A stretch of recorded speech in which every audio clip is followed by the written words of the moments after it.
When I work with men, I see time and time again that they are providers and protectors, presiders. They're Mhm. striving to be leaders and guides in their home, and they have a lot of expectations placed on them to know it, to provide it, and to not slip in any way.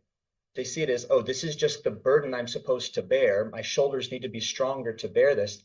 There's nothing to talk about. I just need to take action and do it and just get better and more efficient. And that kind of compartmentalization of the energy and the intensity and the overwhelm.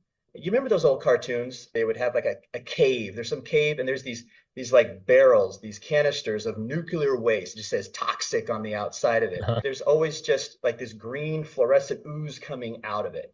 Those canisters aren't working really well. Well, I see that in the same way as I see men. We take a bunch of canisters and we start compartmentalizing, stuffing a bunch of our discomfort, our pain, our overwhelm, our frustration. And we're not even conscious that we're doing it. It's just a default response. But inevitably, over time, that cave with all those canisters, the ooze starts coming out. The pain or the fear or the hurt, whatever it is, starts to ooze out, and it starts to infect the entire environment around. There's just pieces that are dripping off over time. What does that look like in men? Well, it looks like low frustration tolerance.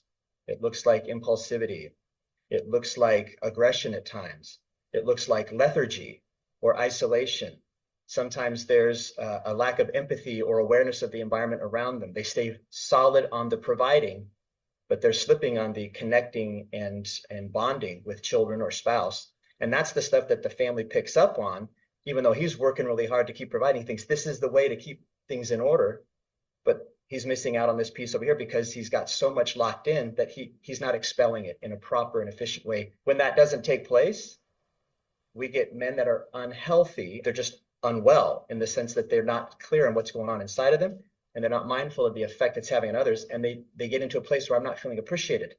I'm not being seen. I'm not being heard. And that's a genuine, real thing happening for them, but they're also not really communicating themselves in a manner that would invite their wife or their children or others to hear and see them deeply.